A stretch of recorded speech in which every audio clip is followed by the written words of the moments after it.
Okay. Hello, hello, hello, everyone. This is Dr. Garrett Smith, known as the Nutrition Detective around these here YouTube parts. And we have a special episode today. I know most of you are probably wondering what happened on Tuesday, where we were. And I decided that, well, Beth and I had talked about doing this. So Beth Martens is a guest today of King Hero's Journey. And very happy to have her on here. I have partaken of her work and she has partaken of my work. And we wanted to go over some parts about how some people out on the internet have said that, like, they tell me that, oh, nutrition and detox is not everything, and I'm like, you really think I don't know that? So it's I do actually, for those of you out there, I actually do quite a bit of personal growth work and stuff to try to resolve my stuff from the past that I've accumulated along the way. Who knows when it's been accumulating from? I don't try to figure that out too much, but if you're not working on the mental, emotional, spiritual parts of things, it's quite likely you're not going to fix everything by just changing what you eat or don't eat. And I've never been one to say that it fixes everything. So people out there claiming that I do, I'm like, no, it just be like, if you get your car engine to run better, it just if you get your brain to run better, it runs better. But still, if you've got stuff getting in the way, old, as Beth would like, old programs, right, Beth? Old programs running, then even if it's running well, the programs are just still overloading it. So Beth and her work, if you want to hold up your book, Beth, Beth has her book, Journey. And she sent me that, and I got to read it, and I went over I did my archetype quiz, which we'll link that soon. And then we did a couple sessions together, and I had a lot of fun with it and going through it. I went through the king stuff for me, the archetype and the nurturer archetype. And it was actually very, very fitting. I saw myself in it, and I saw when Beth talks about the shadow or the unconscious part of the archetypes that she goes over, I could see where these things in my life had kind of diverted and gone the way that I wouldn't have liked, versus the more conscious and the way that I did like later. So, and she helped me work through some of that stuff, and it was I highly suggest it. So that's why we are here talking today. So Beth, I'm going to give you the floor, and you can go over. I mean, you're a big fan of the Love Your Liver program now, and so we're kind of both doing both sides. And why don't you give us like an overview of your work, if you would. Absolutely. Thank you so much for having me here. Honestly, this is like Christmas for me. I don't really celebrate much Christmas anymore, but it feels to be the same. I've never gotten evangelical about anyone else's work but my own. I'm very self-involved.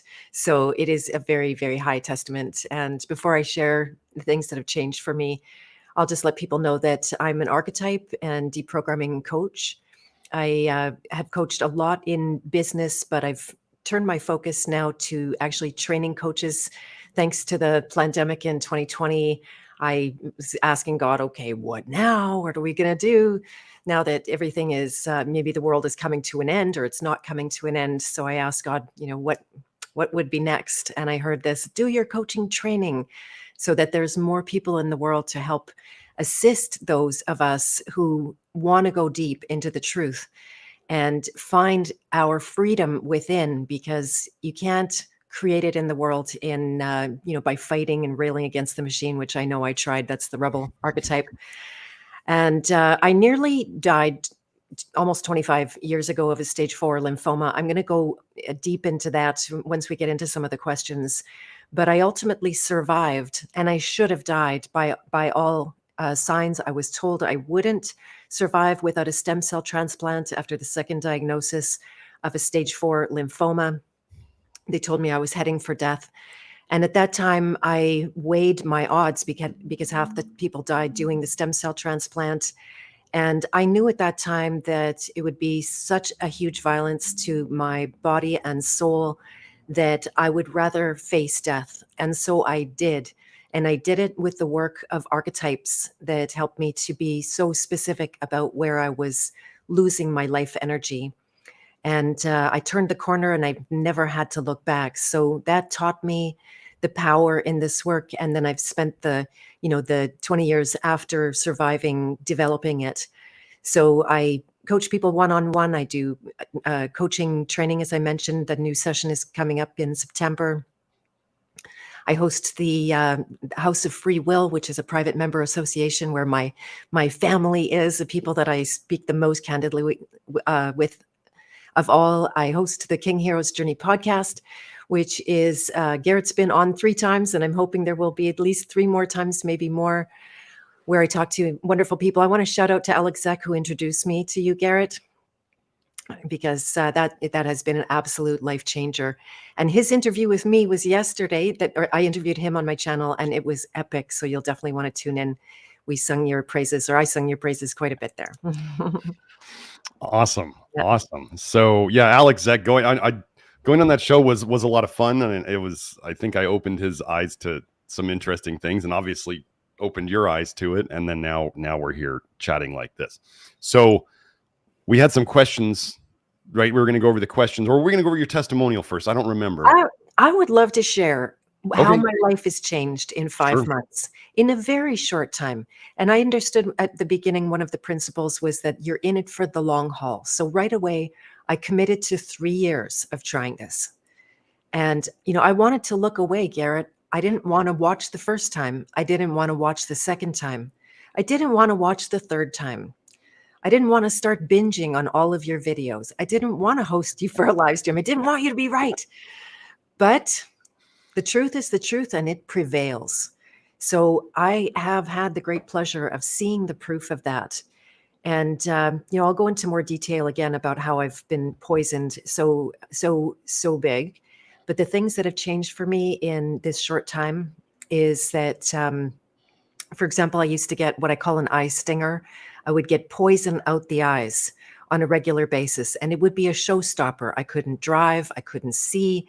It was like, if I couldn't wash my eye in that moment, I would be stuck for like half an hour with this poison coming out of my eyes. That's done. I have suffered hot flashes since I did chemotherapy since I was 29, and those have vastly reduced. So that's amazing for me, like really good. Obviously, sleep has improved because of that. After I went through all the chemo treatments and I turned down the stem cell transplant and I decided that's it, it's over, I'm not doing this. Then I got shingles, a very severe outbreak that put me in the hospital. And then I've suffered that ever since, having outbreaks. And now it is basically completely gone. I'll get tiny little signs of it. It comes up super gentle, goes away by itself. I used to smash it with supplements. And of course, then it would come back with a vengeance over and over again. So that is miraculous for me to have experienced. I healed my pooper. Now I talk about my pooper a lot, and, which I had to get past that barrier. But that's a really big deal. Honestly, there's happiness in your body releasing. It's the same, the mental, emotional, spiritual as it is for the physical. If you can let go of poison, it's like, yay, let's celebrate. And, my night vision is improving for my driving. My son and I were out the other night and I couldn't believe it. I hate to admit it, but I started to drive by feel at night. I have really good senses in other ways, but my vision has definitely improved. I'm hoping to get rid of these readers pretty soon. I enjoy higher energy levels overall when I feel good, because I'm still going through periods of detox. That happens and is normal in the Love Your Liver. But when I feel good, I feel better than I've ever felt in my entire life. Right? That's no word of exaggeration. It's been literally a miracle for my life. I don't feel like I'm going to get a cold every 5 minutes in the winter, although I did nearly drop dead in Mexico when I went there. Made a lot of mistakes that I'm hoping to talk about and share with people so they don't have to make them. Sleeping deeper and longer, producing more bile, moving more toxins. It takes me a lot less time to recover from sunburn now, which since I'd been pregnant, I would always go through 3 or 4 weeks of really itchy, greasy, painful rashes after that. And something shifted when I was pregnant, obviously, and that's shifted and changed now. All the symptoms related to copper toxicity, which I'm so grateful to know about now that I had no idea what all of that was. But in my case, it was TMJ with my jaw, teeth grinding. I've ground my teeth down. The incisors are completely flat. I would get regular hiccups. I would have ringing in my ears, tinnitus, regular headaches, periodic migraines, and nausea. And that is now, just coming up in smaller waves, but not the regular, constant, ongoing kind of thing that I was experiencing. I gave up a lot of food addictions I find that to be a miracle that I was addicted to so many poisons that I thought were health foods. Darn it, eh? It was, the diet change was super hard, but I have been able to use my work to get past that. And I want to talk about that as well. And not to belabor it, but I think that, I still have a long way to go, but I can't express enough gratitude for your work and your persistence and willingness to take all the hits for the truth, because it is, honestly, I do send prayers for your long and prosperous life. Well, thank you very much for that. Actually, I do want to add, so I did do, so I did your work, and I did some other more simplistic stuff.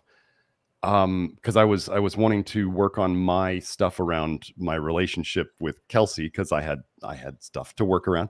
And then all of a sudden, the funny thing is how these things, when you do this personal growth work, it doesn't always hit right away, right? It can take a while.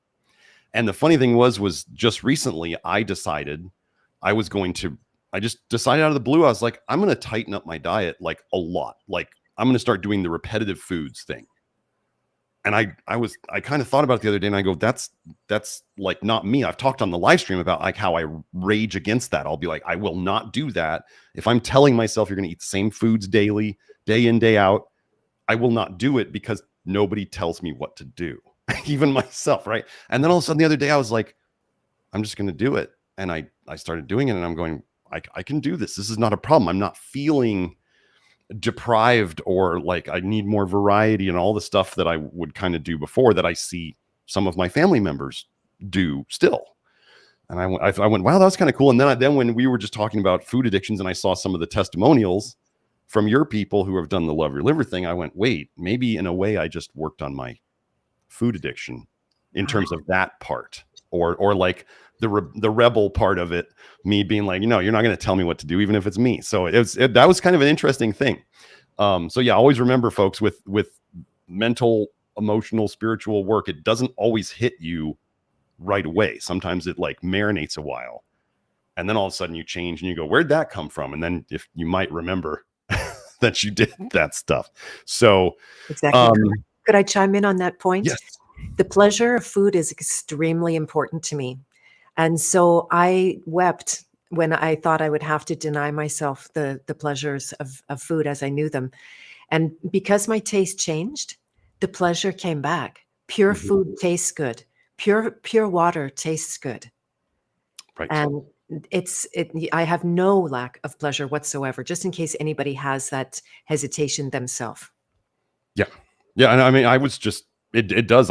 When I figured out I jokingly, and now I'll put the recipe out there soon. I call it my prison slop. And so Grant has the prison diet, but I just like calling it prison slop because I like the look on people's faces when they hear me say it. I just like messing with people like that. And I'm just sitting there, and I figured out the recipe, and I'm like, wow, this is like really good. There you go. My kids are like, what are you eating, Dad? Over and over. And I'm like, they like Chipotle, right? I'm like, it's basically Chipotle. It's just a little different. I joke that it's human dog food, but but I'm having fun with it. And I'm just like, this is what I'm eating, and I'm feeling good, and I'm doing even better, and all that stuff. So, feeling good is delicious, by the way. I mean, really, like then you start to see people who don't feel good, and you're just like, well, you could just do this. It's really easy. I mean, it's easy. It is easy. It's, so it's definitely simple. Not always easy to deal with all of our stuff that we have about that. But yeah, once you get over that, and you just kind of go, oh, this is how it is. I mean, we just think we need variety because we have it, right? If people didn't used to have all this crazy variety of stuff, it was seasonal, and then not everything was available in every area, even in season. And it was like you eat what you had. And now we just have everything around all the time. And we think that if we don't have all that around all the time, we're somehow being deprived. So anyway, we were going to, you want to head into the, thank you for the testimonial. Really You're very appreciate that. welcome. Of course. And like, I hope, if mine was a testimonial to your stuff, I don't know what happened with my shift recently. I don't know what caused it, but it definitely, I'm sure working with you helped with part of that. So you want to head into we'll head into the questions? Of course. Yeah. Okay. So great. So I'm going to ask Beth some questions about her history, and so she can elaborate on them, and I may comment here and there on it if I have something worthwhile. And so let's go into that. So Beth, what is your toxic history, and why should you be dead right now? Well, it started as a child. I a rough estimate of being on antibiotics about 65 times when I got all the throat infections and delirium, and all, they just always put me on those drugs.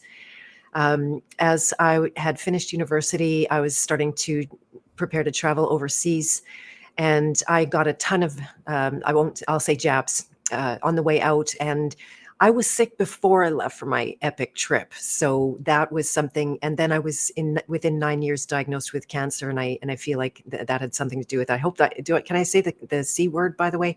I don't have any problem with that. Okay. Yeah. Well, I mean, yeah, you can say either C word. Yes. Okay. All right. Yeah. I get flagged for that stuff.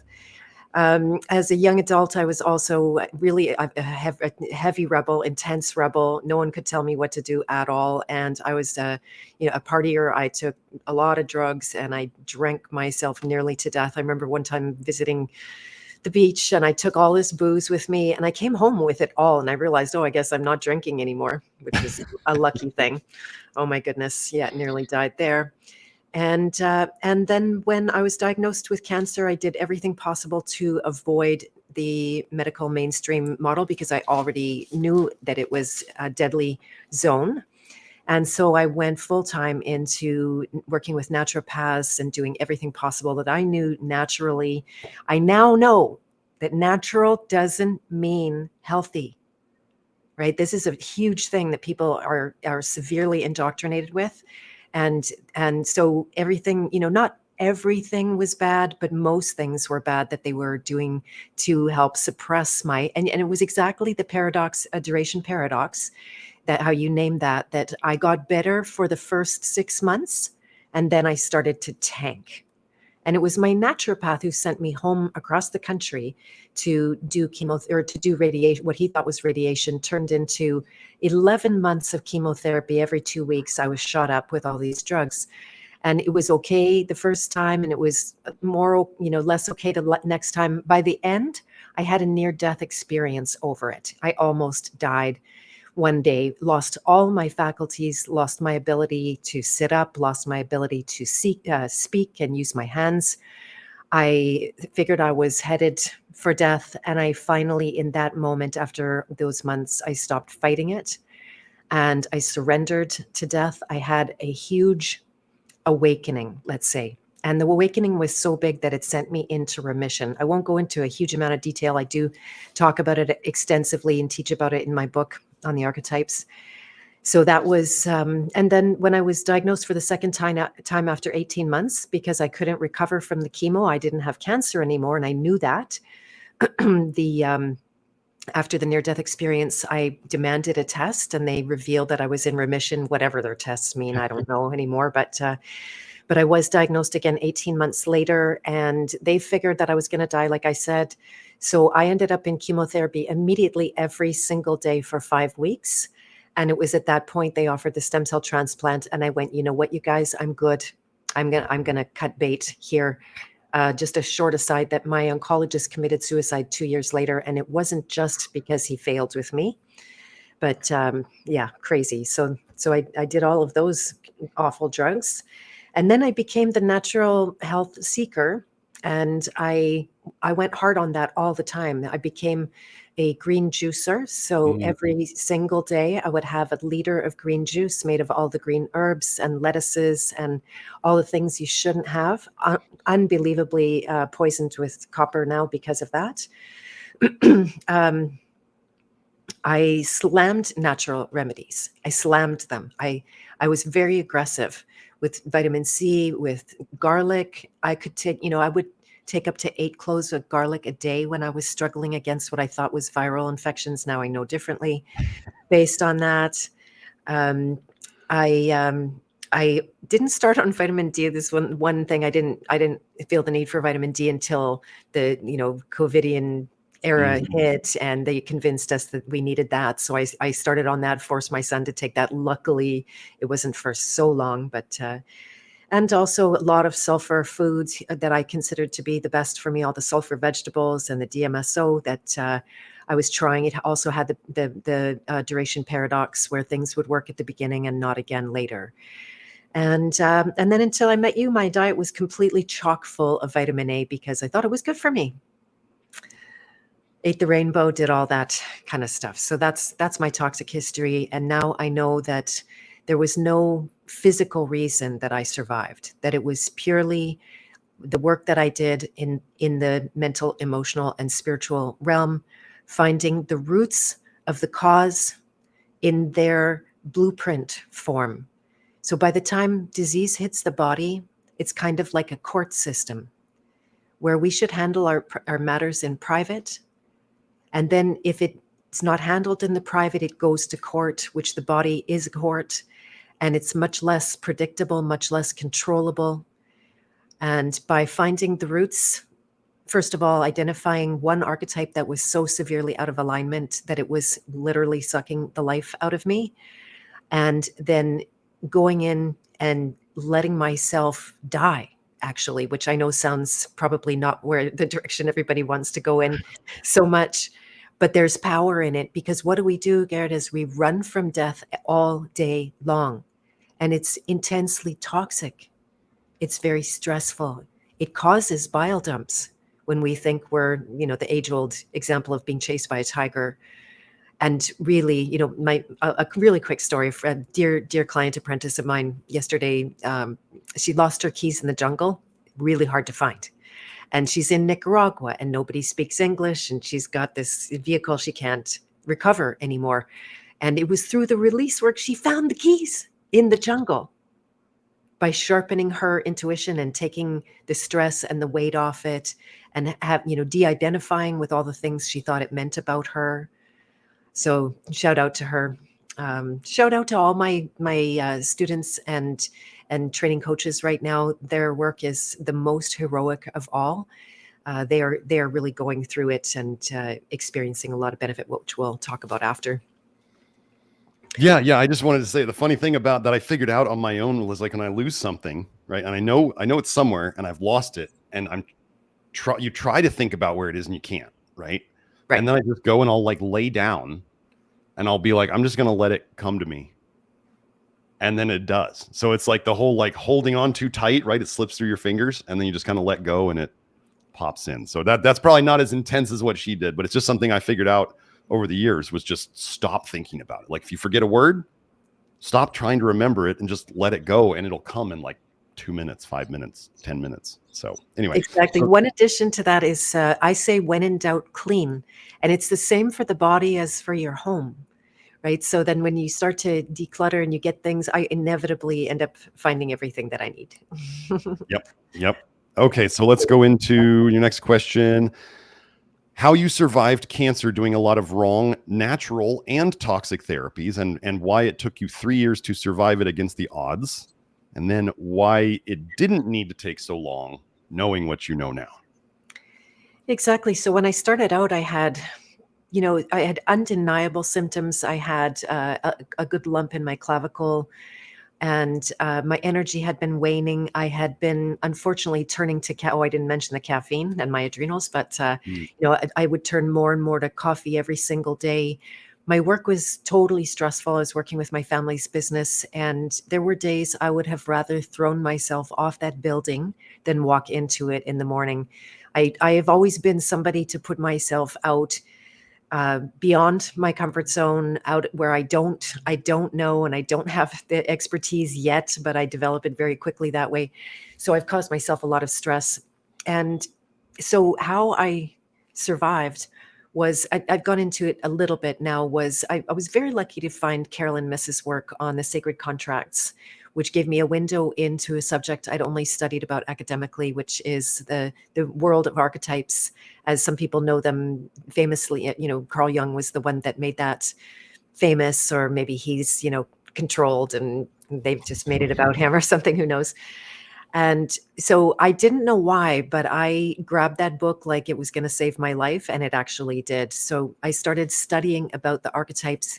It took me 3 months to go from the intellectual side of that right into the emotional, felt, lived side of it. But when the archetypes started to come in, it went off in technicolor. I started seeing all these aspects of myself that had been completely in the shadow. And all that means is that they were completely hidden from me. I didn't see them about myself. And so when something is in the unconscious, it draws energy. It's a very expensive unconscious process going on. And so, in short, to awaken the shadow, however you want to say that, to bring the shadow to light and consciousness, then it stops being a shadow. It stops requiring energy to suppress with a vengeance. Same theme with vitamin C and garlic and all that stuff. It's all suppression in it, and you need more and more and more. And so it was sucking the life right out of me. As soon as I unsuppressed that very important rebel part of myself, then I went from being a dying person to a living person practically overnight. Nobody could even believe it. I had it confirmed with a test. I said goodbye to all the medical system. And that's in short. So since then, I have developed a lot of tools to teach what I did, because it was sort of a spontaneous, miraculous healing. I couldn't have explained to you what I did at that time. I was just doing whatever I was guided to do. And so I've now spent the last 20 years unpacking all of that and making that work available to others. And I actually certified in a release process that was created by Lester Levinson, who similarly was on his deathbed of a double heart attack. His doctors sent him home to die. But he was a genius mentally. He had so much power in his mind that he thought, I wonder if those doctors are actually wrong. And so he had the idea to let go of all of his experiences that were not some kind of love, meaning they were some kind of fear. And he was in 90 days successful 100% to let it all go, every bit of it. And he awakened fully. Now, I don't say he's the guru and you should go worship him, and he's passed already, but I had the great privilege to study with the students that had worked with him while he was alive. And so that put the icing on the cake and showed me a short form of what I already was doing that makes it really approachable. And even if somebody knows nothing about it, they can do it as long as they can feel. Yeah. Right. People that can't feel. Now, I want to give you kudos, Garrett, because I didn't know when I offered to demonstrate my work for you. I didn't know if you could do it or not. And usually a man has a much harder time. So, you got to cut them a lot of slack. But testament to all the work that you'd already done on yourself, you were able to dive right in and go for some very deep stuff. So that's beautiful and amazing. Not everybody. Well, I just wanted to add, like, for any of you guys out there, or even, especially guys, as you're saying, especially guys will avoid their BS. But if you're going to work with somebody on mental, emotional, spiritual, mind, body, if you're going to go there and you're going to spend your energy and your time and your money, and they're asking you questions, or you're trying to get down to it, and you have it pop into your head as this is the issue, say it. Like, don't be like, oh no, I don't want to say that. Oh no, that can't be it. Oh no, like your brain brought it, your intuition brought it up. Exactly. And it's saying this is the thing. And I just got to the point with the work I had done. I was just like, I'm not trying to hide anything here. I'm here to get help.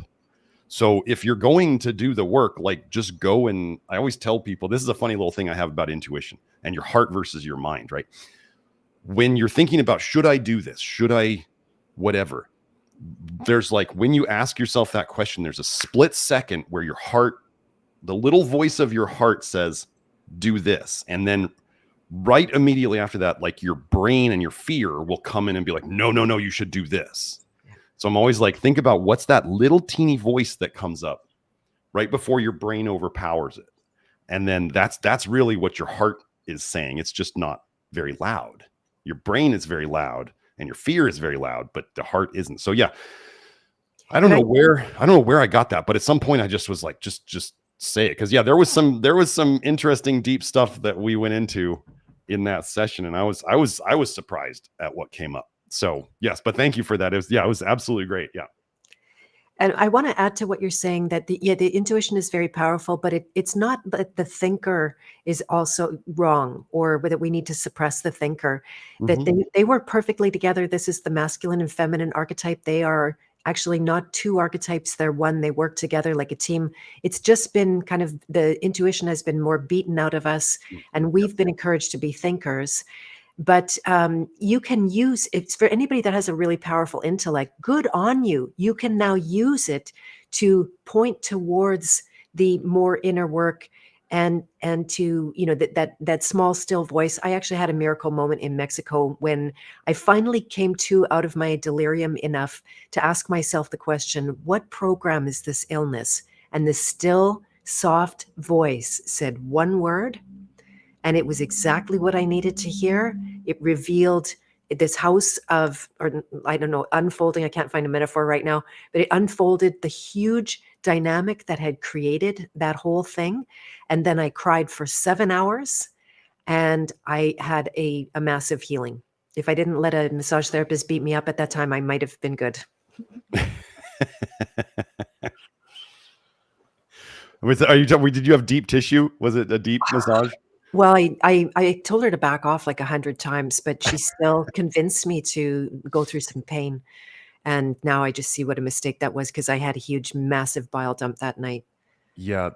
For those of you who don't know, I'm not a fan of deep tissue massage and like that stuff. Edgar Cayce was not either.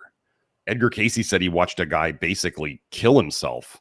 He had a heart attack after a blood clot thrown after a deep tissue massage. Like deep tissue massage, anything, if you're getting a massage and you're making faces, you're making the pain face, it's too much. Like use a massage, if you've got tight muscles that show like problems that show up over and over, the problem is somewhere else. It's not that spot. Something else is causing it. So figure out the other things. Like my daughter with her knee pain. We went to a chiropractor, we went to two chiropractors. One of them said it's her hip and one of them said it's her ankle. And they fixed them both. And in one treatment of each, well, actually one treatment of the first one with the hip, knee pain was gone. So the place where the pain is not where the pain originates from most times. So anyway, so just think about that. Same thing with mental, emotional stuff, right? Exactly. And we're addicted to pain, Garrett, unfortunately. So she convinced me towards the end that this pain was good. And guess what? It created endorphins. And the endorphins numbed me out. So I felt good, but I was not good at all. It was a smokescreen. I would have rather known where I was at. And so, yeah, my lesson is learned. I basically don't let anybody touch me anymore because they don't get it. They don't understand that pain is not an advantage when it comes to the healing process. Yes, very much. Like that's why I like acupuncture. If I'm going to go get something to relax, I actually go get acupuncture because the needles don't bother me at all. And I just fall asleep there and I come out of it like more relaxed than anything else. Yes. So anyway, so let's get to the next one. So we were going to talk about the relationships between the liver, the emotions, and the state of the world. Right. Well, this has been a very big awakening because I've gone through my periods of feeling like $1 million, and the release work becomes very easy. I can go for much deeper things than I might be able to do if I'm low. And then when I go through my periods of detox, I see the emotions. So I'll use my Mexico breakdown as an example again, that I experienced so much anger and so much internal opposition. Interestingly, that's what my talk was about at Anarchapulco, was on the marriage of the opposites. So instead of giving my talk, I was there doing the PhD in opposition inside myself. And so I can see, and every time I start to dump copper, I also start to get gnarly in my, not only just my body, but my emotions get gnarly, and I will feel more, you know, like I want to take a piece out of somebody, and I don't, and I know how to release. And it is actually a miracle that I haven't killed anybody yet, given the state of my liver, and a testament to my work that you can work both ends of it very successfully, because I have been able to stop a bile dump with a single release. I've been able to stop a migraine, which is in less than an hour. Those things can go on for people who get them. They can go on for 24 hours, 36 hours, 48 hours or longer. There was one time I started to get a migraine while I was driving, and I got the rainbows in my eyes, and I thought, oh, darn, I can't do anything now, but I'll release when I'm driving, which please don't quote me that I say that, and I'm not recommending that. But I took the chance to do it, and in 3 releases, rainbows gone, and the migraine never actually resolved into a full-blown anything. The pain was gone. I just rested, and I was fine. So what was that question again? It was about the connecting the liver, the emotions, and the state of the world. Right. So the state of the world, right? I don't go in public very much, but I had that recent experience of traveling, and I met so many toxic people that I got pretty beat up on in my security experiences, because I don't do X-ray machines, and I don't take unnecessary crap, and I generally have been able to get past the facial recognition cameras. But this time entering into the US, they smashed and practically killed me. They took me aside, they detained me, they forced me to fingerprint, they threatened me. After he revealed that he didn't have to do that, that he had the choice to do that or not do that. And so I started off in this adversary. Every public is, I don't go there much anymore. I really don't. I have my people, my community, my little world, my silo, or however they call it. My silo is good. I've got good people in my world who, I literally have no meaningless conversations, not one in my regular day. But you go out into the world and everybody's toxic, and so it shows. And now it's blown up. So much fear porn that people eat like it's breakfast. They love that stuff. They are addicted to it. Because why? Like someone just said they went for a burger at McDonald's, and I don't hold it against you, but we crave poison when we're poisoned. Mm-hmm. Yep. Toxins or poisons beget poisons kind of thing. Yeah. We want more poison. The more toxic we are, the more poisons we want. Exactly. So you create trouble in your life with your family, with your friends, with your coworkers, or you suppress the trouble. Even worse, you suppress it with a vengeance, and you use all your energy to pretend that you're a good person, or pretend that you don't want to kill somebody, or all of those mechanisms that we have to get along in society. And they're useful because we don't kill each other quite as much as we might otherwise. That's generally a very good thing, I think. That works in our favor. Yeah. So, but yeah, I just wanted to say about the suppressing things, and I mean, you just want to think, folks, like there's ways of toxins coming into us. There's physical toxins, and there's mental, emotional, spiritual stuff coming in that we are creating in ourselves. And so when we talk about, like, if we're going to talk about toxic load, and there's people who say, what I don't personally jive with is when people say that, like, all disease, like the guy who says all disease is like from past trauma.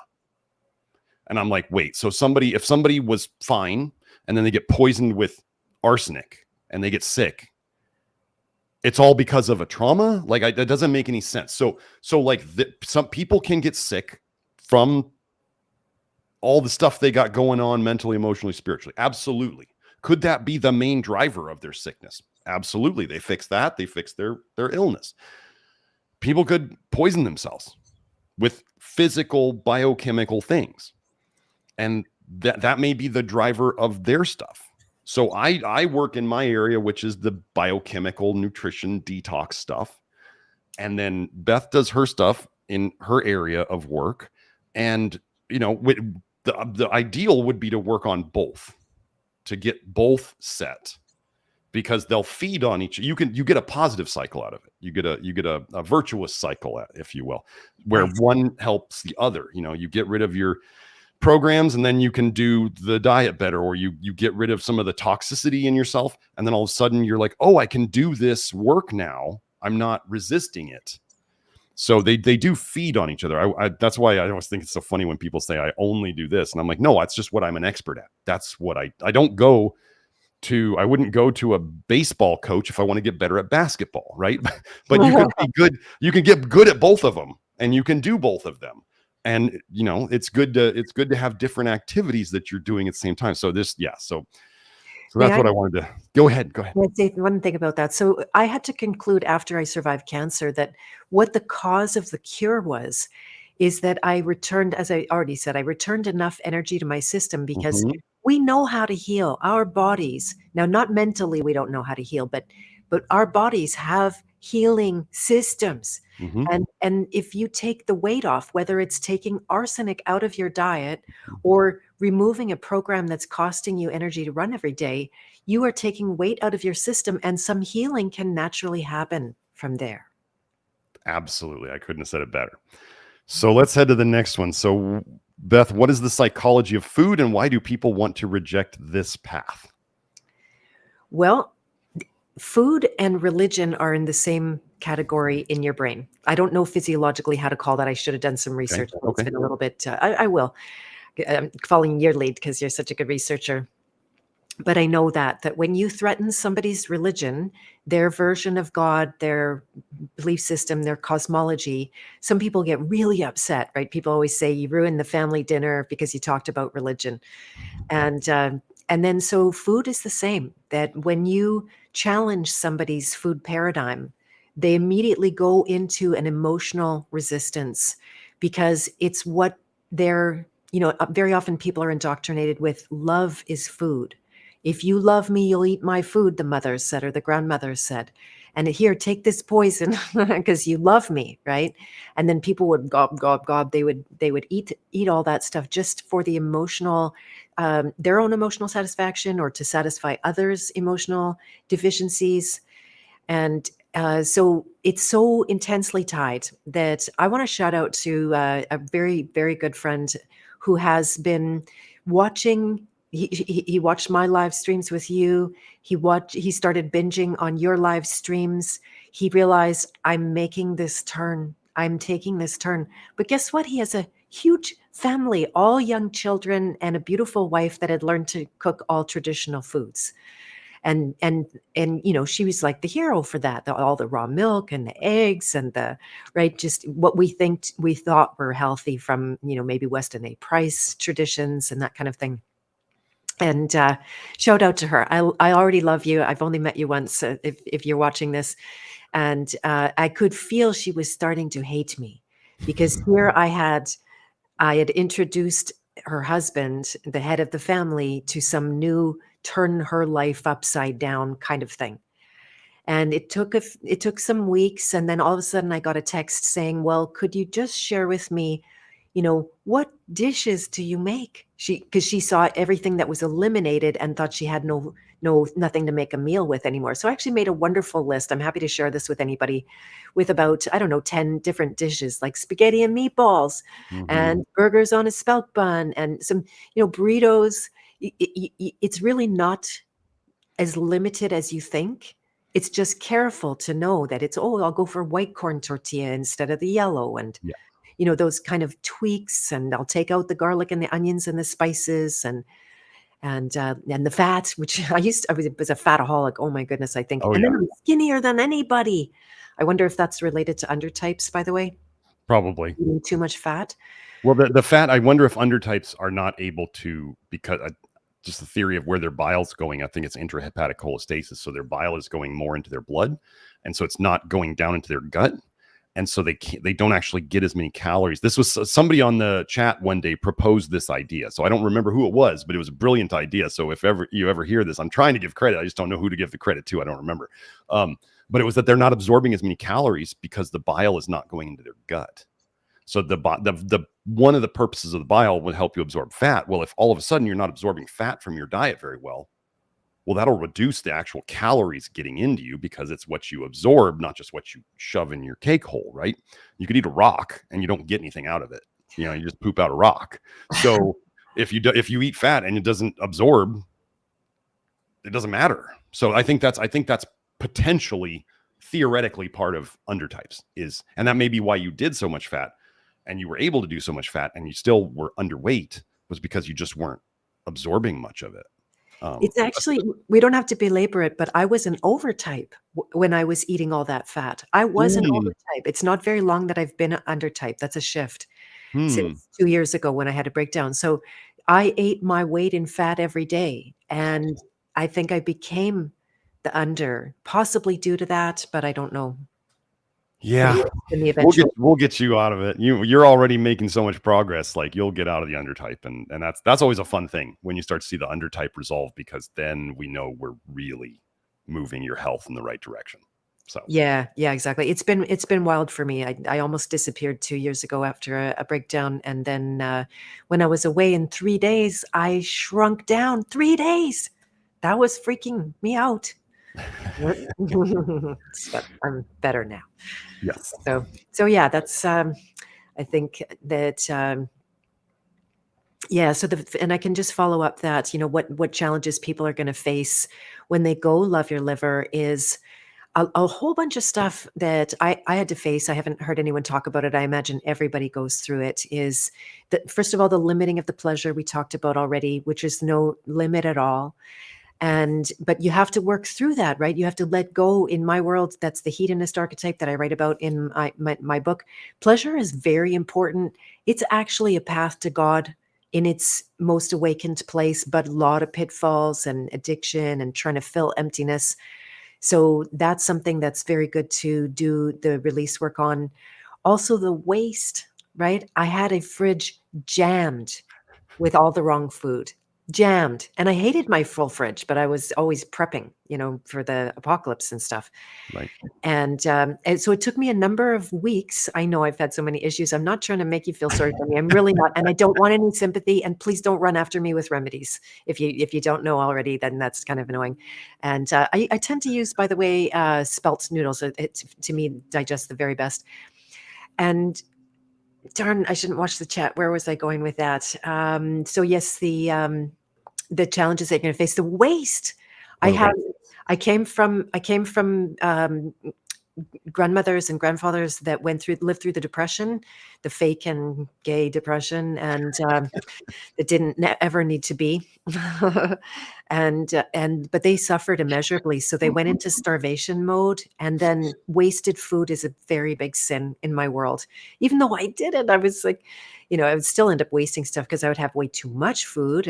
And then, so you have to go through a grieving period, a grieving process, and a decision. I'm going to use this up, or actually I'm going to let it go, because it's not of any use to put poison in my body. That's not less waste. That's more waste, right? I already have accumulations. So, and I had preps. Luckily, guess what, Garrett? I prepped beans, which I didn't eat anymore.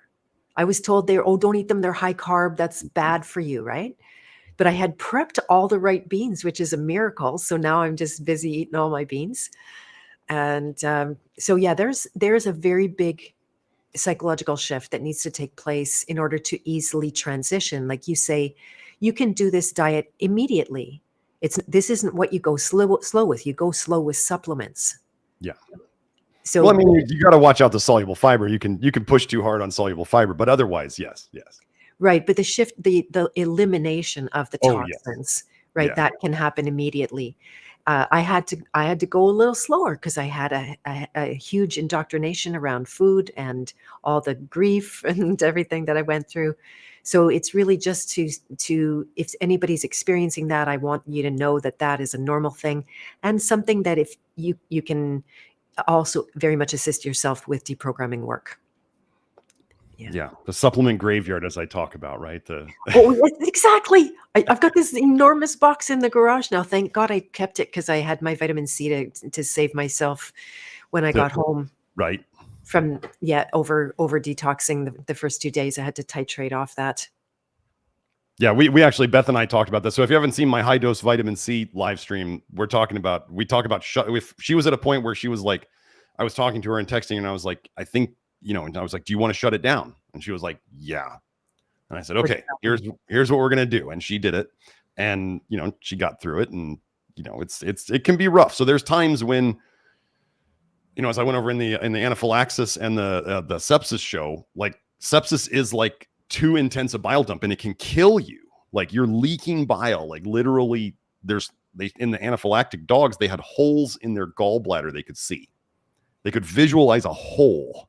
So they were leaking, right? So if you leak too much, if you're putting too much bile into your system, and this is how hospitals save lives, is if people are like too stressed, or for whatever reason, they're leaking too much stuff everywhere in their system, they shut down the bile dumping. That's how they can keep you alive. So am I against that in the right situation? No, I'm not against that in the right situation. But that's what conventional medicine and drugs, and even a lot of supplements that are the stronger types, that's what they're really good at. And so if people don't understand that, then they use them. Like it's like people, like methylene blue is an IV drug in hospitals and it has a black box warning. And then people are taking drops of it like as a daily thing. And you're going, are you seriously, you're using an ER drug on a daily basis? Like you really think that's good for you? Anyway, so let's move into the next part. But the supplement graveyard, I remember I honestly have supplements that I still have some left. And I look at them and I go, am I ever going to take that again? And what I've gone to now is if it sits there a year and I never think of it, then it's gone. Then I'm just like, I'm never going to use this. It's done. So that's really good. That's my marker of it. I'm like, if I haven't even thought of it in a year, like if I thought of it in a year, maybe I still have a need for it. But if I haven't even thought of it in a year, I don't need it. Exactly. If I could quickly say, your video about stopping the detox pretty much saved my butt because I had to travel and I wasn't well yet. And so that's how I got through. And it was actually miraculous because I could feel, I was still sick, but I was not, incapacitated where I couldn't walk. There was one time I couldn't walk and I almost got arrested looking for a shuttle, but that's another story. But yeah, when we learn this stuff, when we have these mechanisms, we can manipulate, in a good way, we can manipulate it when we need to. When we understand it, we can manipulate the system, and we could shut down detox for a short period of time. And that's okay. There's nothing wrong with that. If that's what you need at the time, we do that. And if it's not, then, that one of the things I do think is some people think that they're like, but I don't want, they're feeling bad. They've made themselves feel bad because they're pushing detox too hard. And then they come to me and they go, what do I do? And I go, stop pushing the gas pedal. Like, please, really, I'm driving too fast. What do I do? Take your foot off the gas pedal a bit and you'll be at a speed that you like. But when we understand that we control it for the most part, then we have choices. But then when I have people who are like, no, I won't slow down. And I'm like, well, then if it's the joke I have, like, if you like your disease, you can keep your disease. Well, if you like your suffering, you can keep your suffering. If you want it less, then we do less. So anyway. Exactly. Could I throw in a testimonial for your consultation and testing? Oh, sure. Yeah, absolutely. Because this is the best investment I've honestly ever made. I was on the edge a little bit. It seemed a little pricey, no offense or anything like that. And then I just thought, you know what, I want to do this. And then it ended up quite delayed because I had a hard time from Canada getting any tests done. And we had a postal strike and all that kind of thing. It turned out to be perfectly timed that I started just before I traveled to get some good advice. And then when I was away and I had the ability to come on your office hours that is open for 6 months after, where you get follow-up as much as 4 times a week if you want. Like this is outrageous level of service.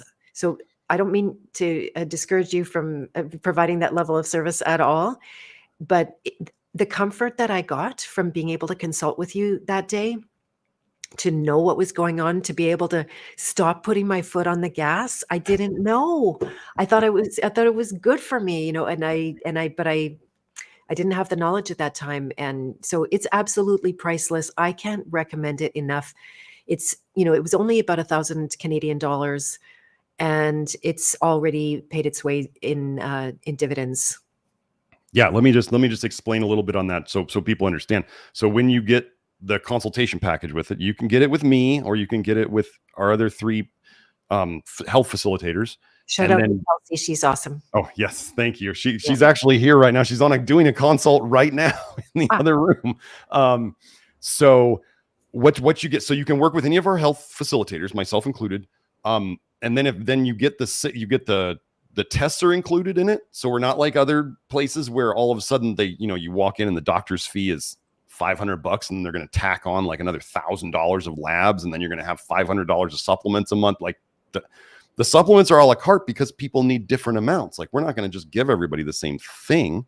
Our list of supplements is very small, but so things are normal that we use, but it's not everybody's getting the same thing. And then so you get the test, you get the consultation, and then the office hours, which is what she's talking about.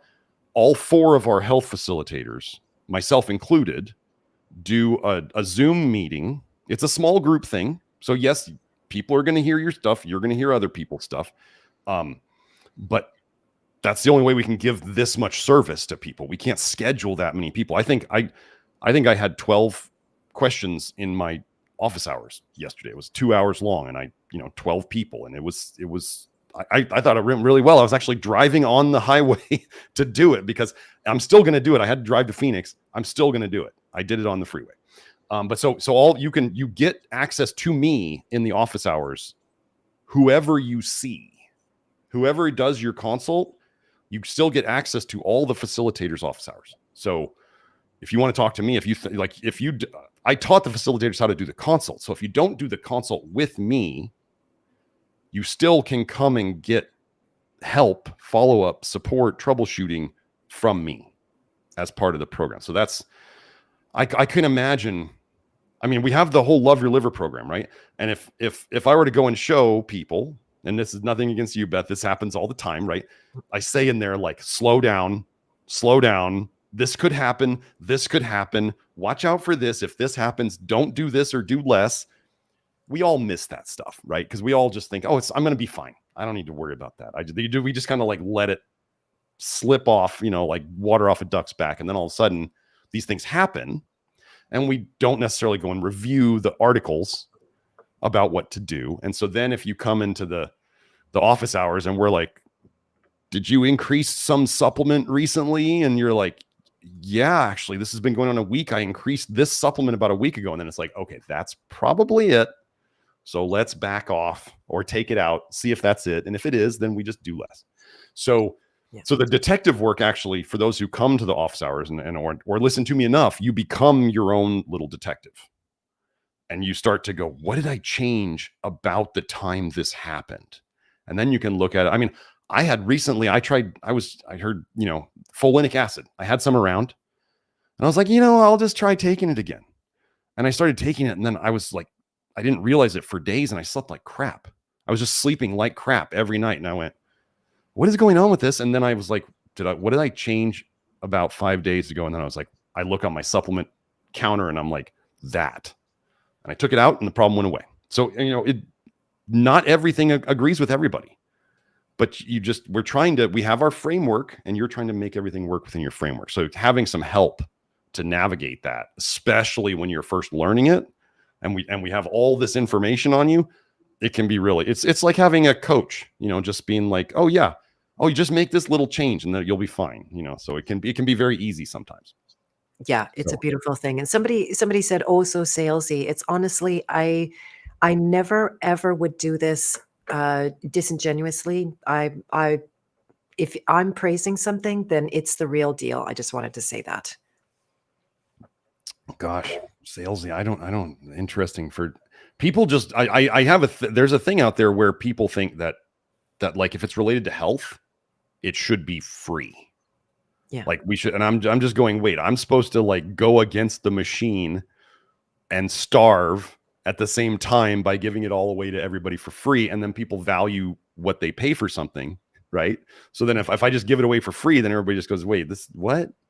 Anyway, it's kind of funny. I get that a lot. And I just go, I'd like to make a living. My dad was a dentist. He made a living. I like to make a living. It just, that boggles my mind that I'm sorry. And so for all of you out there who have been through the ringer, the medical ringer, and they took tons of your money, tens of thousands of dollars, I'm very sorry. We are here to help fix that, but we can't do it without keeping the lights on. You know what I mean? So anyway, Exactly. Yeah. I mean, I spent $80,000 with my naturopath almost 25 years ago. $80,000. And I had to go for all the other medicine. It was a fail after all that money. Yeah. Right. Whereas you're putting yourself out of business, people get better. Yeah. And they don't need you. Yeah. So I don't know, that kind of gets to me, but you know, people are gonna throw shade on anything they can. You know what I mean? Especially if I'm going against the grain so much, like I am. So anyway, let's do the next one. So Beth, I just want to say, people were talking about tomatoes in the chat because you said spaghetti and meatballs. Oh yes, no tomatoes. Yeah. Okay. No. Yeah. I haven't totally figured out the sauce. I do end up using, like, my main flavorings are tamari, and I use a little bit of fermented creme fraiche. So Okay. that can give a little bit of a base. I try not to have too much of that, but and then I use apple cider vinegar to flavor things because I like it and it's probiotic. And then, so yeah, I don't know what to do for a sauce. There's no, Right. Yeah. but I have made a Sauces- lot of gravy. Sauces are hard. Sauces are hard in the program. You know, I mean, other than you got a couple of things to work with, and but you know, as people get better, and this is the thing, like as an example with the sauces, where we're not. I mean, I highly do not suggest tomato sauce, folks. Like, that's straight nightshade. You're just eating tons of tomatoes all at once. Cooking will get rid of the formaldehyde in it. If you didn't know, there's formaldehyde in tomatoes that comes out. That's why original Italian sauces, they would cook it, they would simmer it for like 3 hours, and they'd leave the lid cracked because they're simmering off the formaldehyde and the methanol in it. Methanol turns into formaldehyde. So that's why they do that. So we not really suggesting you eat that. It is, in the nightshade problem is a problem. So I just wanted to clarify, there might be white tomatoes, but they're still going to be nightshades. Okay. Right. There may be. But another thing about this is you don't have to be perfect on the program. We have a lot of people. So people know that coffee is not, well, okay, you're going to be living your life. There's going to be things that you do that are not perfect. And that's one thing that people tend to, we do get a lot of perfectionists who think they need to be optimal and do everything absolutely right. And that's an issue in itself, right? But let's say we have a lot of people who get a lot better on the program, and they may be 6 months, a year and a half in, and they're like, look, I haven't been able to, or I haven't wanted to give up my coffee yet. I'm just not going to do it. And I'm like, are you getting better? And they're like, yeah. And I'm like, well, technically you're okay then. You're making progress, right? If you may hit a plateau at some point, or you may decide your body may kind of the coffee starts not tasting good, and you just don't feel as good when you have it, and your body starts telling you now it's time to move on, and then you do. So, or maybe you never do and you get better, and that's the main thing you do that's not on the program, is you do some coffee. Like, it's not the end of the world. As we're talking about, like the energy thing that you talked about, where there's like programs sucking your energy, and there's like toxic stuff sucking your energy, or nutrient deficiency sucking your energy. The more of these things you fix, the more energy you regain for healing. And again, it's just a math equation, right? You need more energy for healing than the energy you're spending or on degeneration. So you want the healing greater than the degeneration. That's it. That's all you have to do. That's the equation. It's like you want the money going into your bank account to be more than the money you're taking out. That's it. So exactly. If you can do that with whatever you're doing, like if you want it to go faster, you got to put more stuff in and take fewer things out. But can you still make progress like this? You don't have to be like this. You can still make progress like this. So that's another, like, it does not have to be optimal. When people come to me and they're like, they use these words of like optimal and perfect, and is this okay? And I'm like, well, everything's technically okay. It's just whether or not you want to make progress. So. Right. Exactly. Yeah, no, it's such a fun thing. What was I just going to say about that? So, yes. Okay. So one of the programs I help people release is called The Perfect Program. I'll get into this a little bit more. Maybe we're even there. Sure. And so it instructs you from the unconscious. It says, if you don't get it perfect, you're going to die. And it also can say the inverse, because truth is always an inversion. And it might say that if you do get it perfect, you're going to die. So some people go out of their way to make sure things aren't right. And then there are those of us that run that side of it, that you need to get it all exactly right. And this is a big hurdle for the Love Your Liver, because if you think you're going to get it all right every day, life isn't like that. And you're going to end up with a little bit of copper coming through your shower because your filter only takes out 30%. So you're going to end up with just everywhere. The sky is raining poison, and you have to go out into the world and breathe the air, and that can be toxic. And so if you get into perfectionism around this, you will suffer so much more. And I had to get past that myself. Yeah, everybody knows I love my little sayings, and like the one, perfect is the enemy of good enough.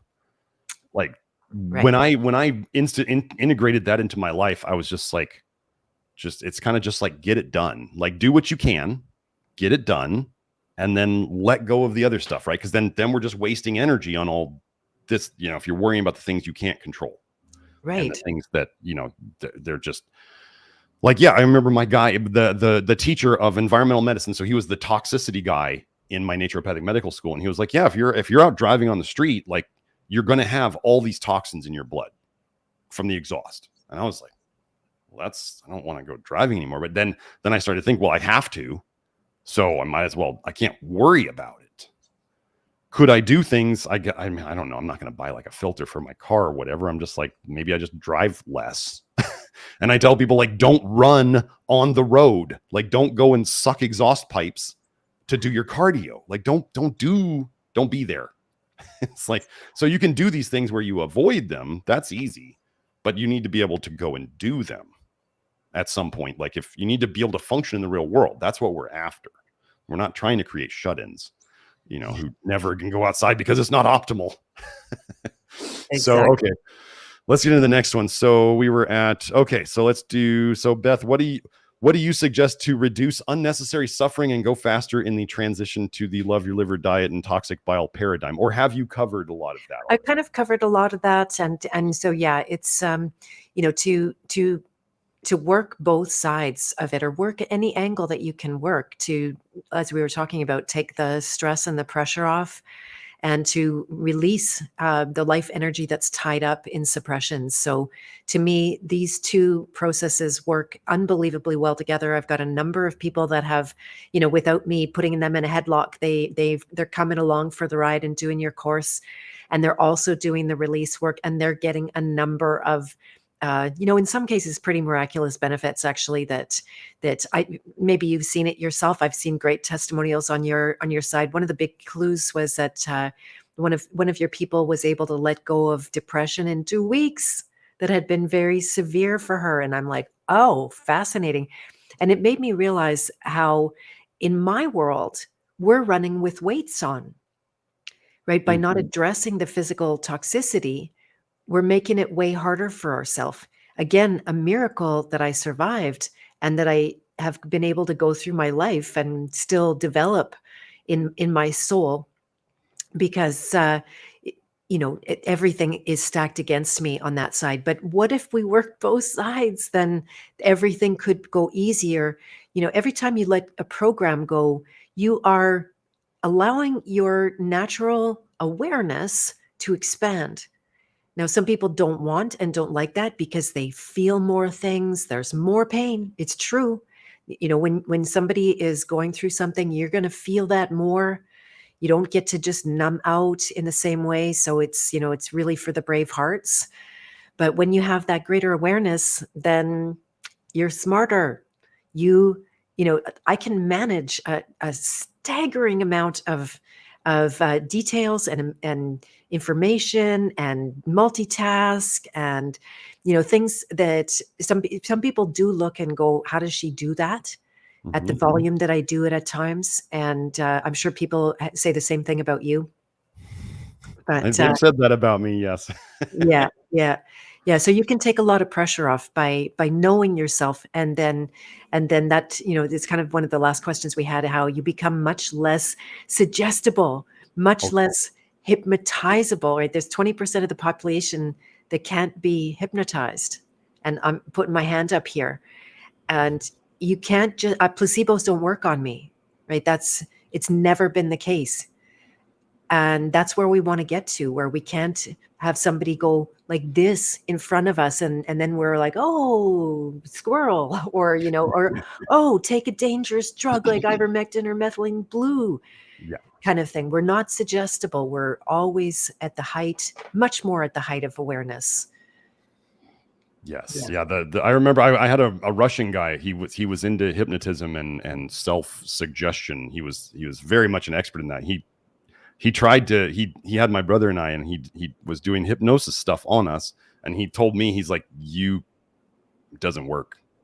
And I was always like, I've done hypnosis tracks at bedtime trying to help things. And I kind of get done with it. And I'm like, it doesn't do anything to me. Exactly. Which I always thought was funny, but yeah. So I just wanted to add. So think about it. You have the programs, right? There's the programs that are stuck there, and then there's the toxicity. If you let's say somebody has anxiety, and let's say they've done all sorts of personal growth work, they've done all sorts of therapies, all sorts of mental stuff, but it was like a toxin in them that just kept. So when the toxins come up, your brain becomes this toxic state, and it will absolutely search over and over. It will search through all of your brain to find something to be anxious about. And you're going to have something there. Everybody's got something there the next day you got to be at a baseball game and you're wondering if you're going to be on time. So all of a sudden you start stressing about being on time. It doesn't have to be a big thing.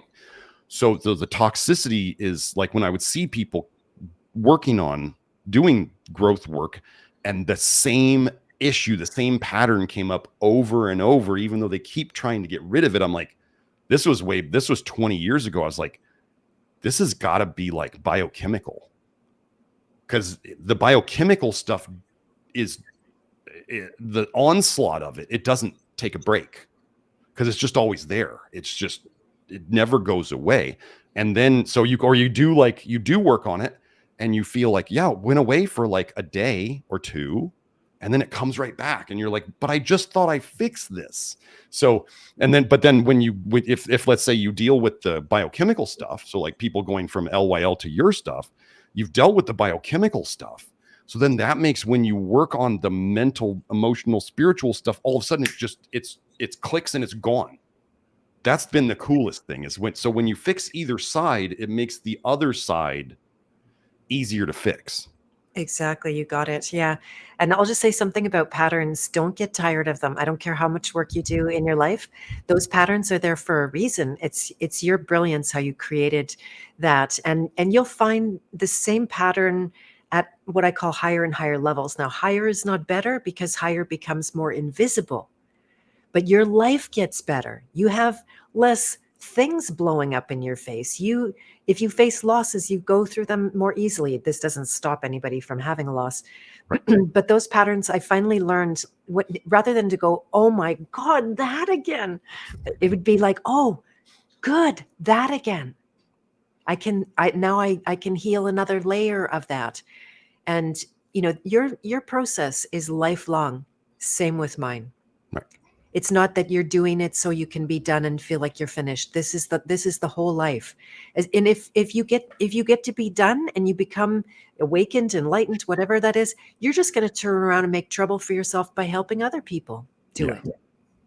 Well, don't you just go poof when that happens? Isn't that what's supposed to happen? You just poof away. Anyway, so yeah. Do you feel like we covered all your questions? Yeah, I just want to say one last thing, if you don't mind, about, when it comes to suggestions and the hypnosis and the auto suggestions and all that kind of stuff. In my paradigm, in my direct experience, that's why I have the paradigm, there's no reprogramming. God made us so perfect. Every single thing that we need is already here. So you don't need to tell yourself over and over again, like, I'm wealthy, I'm healthy, I find my keys or whatever. It's this, Right. those, I think you're actually spending energy working against yourself. When you let go of what you don't need. Now, maybe there is some parallel here because you're also about adding the nutrients that are deficient because our food is deficient. But I think God is not deficient and life is never deficient at that level. So I'll go back to my original thought on that. Yeah, I agree with that. I think trying to program in is like, it's kind of weird. Like, do you need to do that, or is it just like like we talk about in the program? It's the first thing we need to stop doing is intoxing. Like, so if you just remove the bad, like you don't need as much of the nutrients because you don't have all the bad stuff sucking it up. Again, it's all just an equation, right? If you take out the stuff that needs nutrients to protect you and needs nutrients to detox, but you just never put it in, then all of a sudden you don't need as much. Precisely. Yeah. Precisely. Somebody asked me, how would I deal in the world of witchcraft and narcissism and a few other dark things? And I said, I don't deal in those worlds. I don't have a single friend that's a narcissist. I don't go into spooky, scary situations for any entertainment reasons or any other kind of thing. I don't put myself unnecessarily in the line of crap and corruption and darkness. So I don't watch movies. It's far and few between. Once every 2 years, someone will convince me that a movie needs to be watched. And, so I'd go out of my way, not to say I haven't been vulnerable at times, but I go out of my way not to put that crap in because why? It gives me work to do. Then I have to release all of the impressions that it made on me. And same with the doom porn in the truth world. I really want to speak out about this. Let it go, you guys. Turn your attention away. It is a mass manipulation.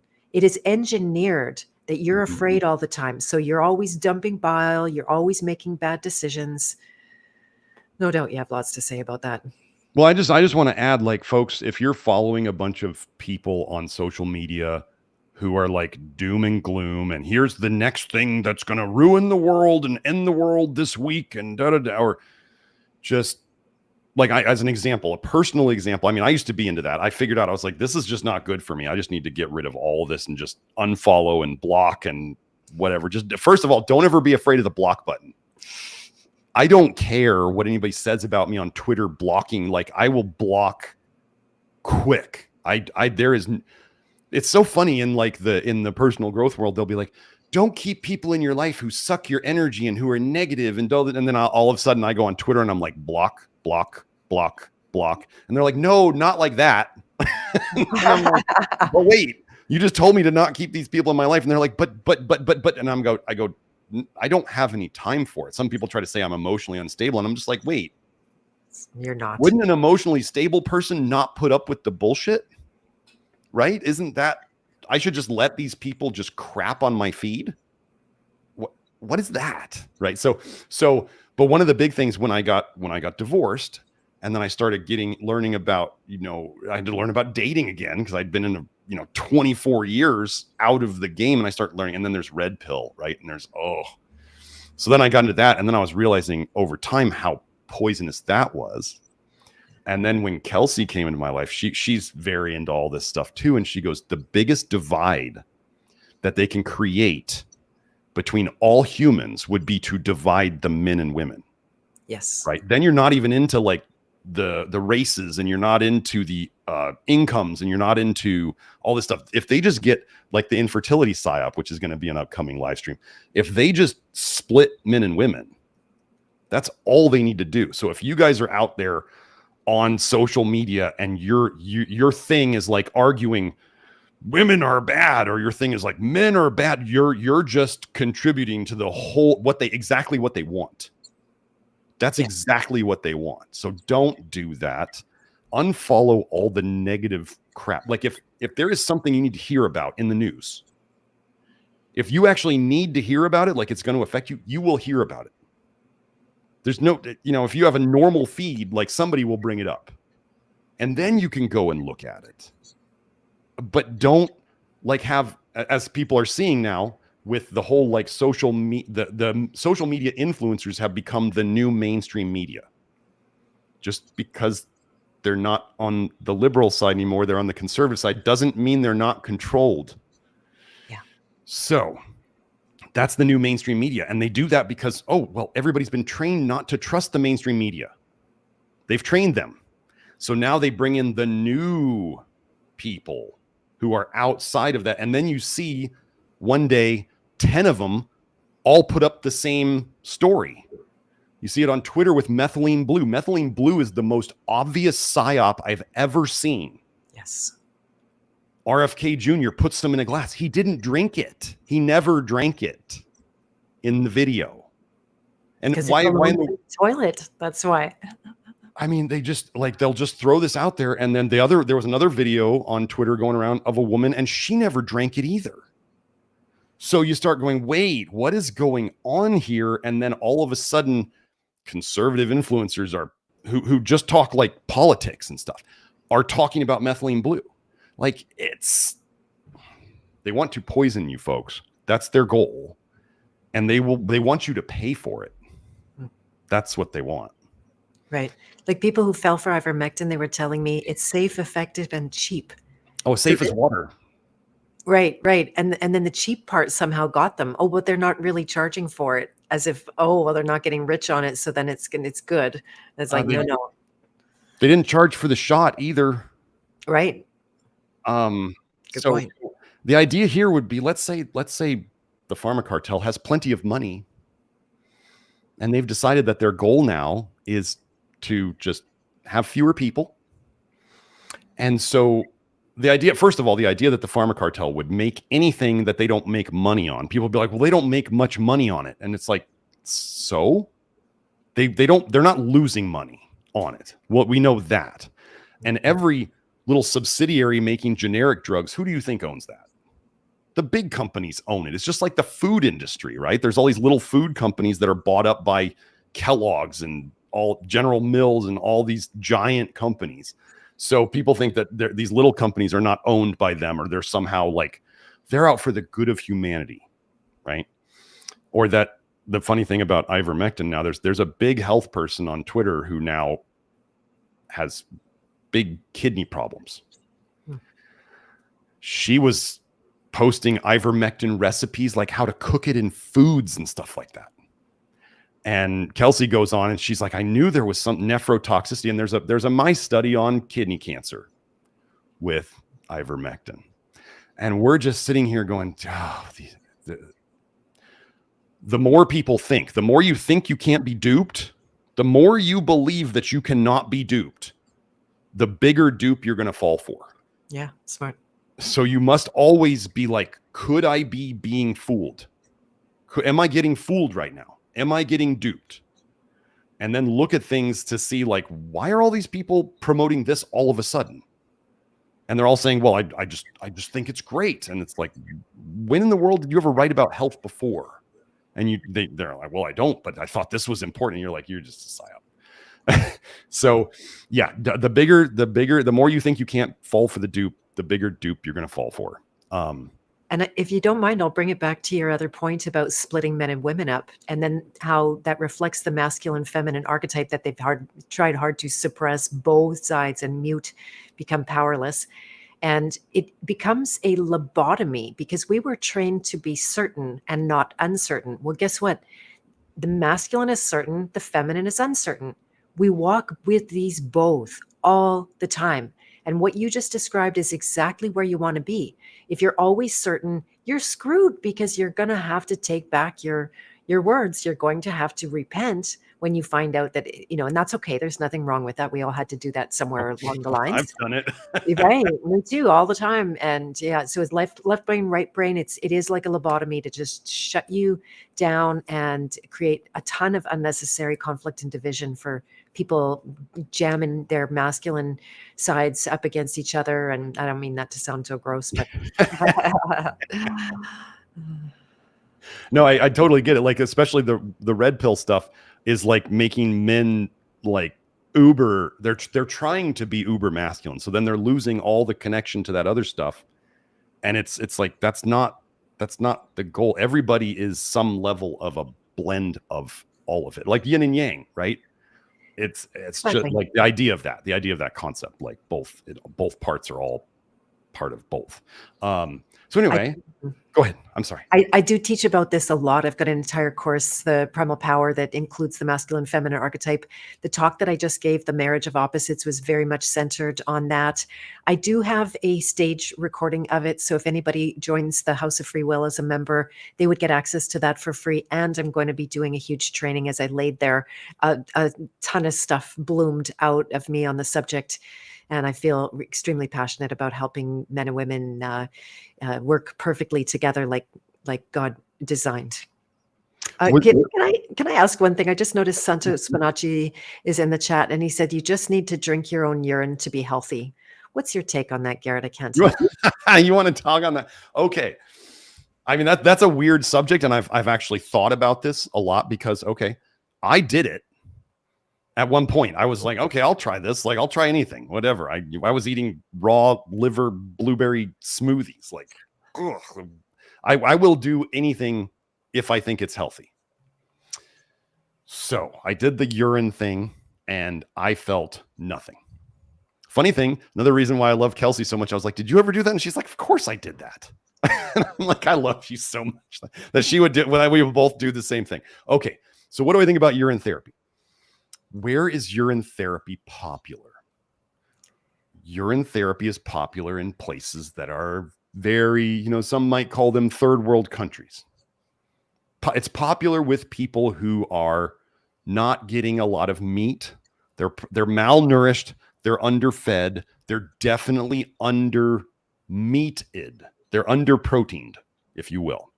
Protein, energy, malnutrition is a big part of that. So India, urine therapy is big in India. Okay. When we look into the research, if we were to think that, okay, so what does the body need to make retinol binding protein to protect us from vitamin A? ALDH. Well, no, actually, it's the two things you need to, you almost had it. Yeah.